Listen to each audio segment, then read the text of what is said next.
చా ఏం చేసినా కలిసి రావట్లేదండి. నాకు లక్ లేదనుకుంటా లైఫ్లో. అలా ఏం కాదు సుందరం.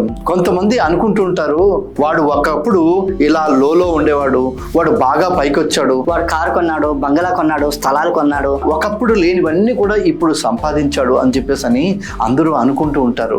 కానీ అలా కానే కాదు. ఏం చేత అంటే, ఫర్ ఎగ్జాంపుల్ మనకు ఫోన్ కనిపెట్టినటువంటి వ్యక్తి గ్రహం బెల్ గారు ఉన్నారు కదా, ఆయన ఫోన్ కనిపెట్టడానికి ఎంత కష్టపడి ఉంటాడు. ఆ ఫోన్ కనిపెట్టేటువంటి క్రమంలో ఎన్నిసార్లు ఫెయిల్ అయ్యాడు, ఎన్ని నిద్రలేని రాత్రులు గడిపాడు. అలా గడిపి దానికి ఒక సక్సెస్ ఫార్ములా క్రియేట్ చేసి ఈరోజు మనం అందరి వాడేటువంటి ఫోన్ ఆయన కనుక్కున్నాడు. అలాగే 99% ఎఫర్ట్స్ అనేవి మనం పెడితే 1% లక్ అనేది ఆటోమేటిక్గా ఎవ్రీ టైం మనతో పాటు ఉంటుంది. సో కష్టే ఫలి అంటారు కదా, దీన్ని గమనించి మనం కనుక కష్టపడితే కనుక లక్ ఎప్పుడు మనతో పాటు ఉంటుంది.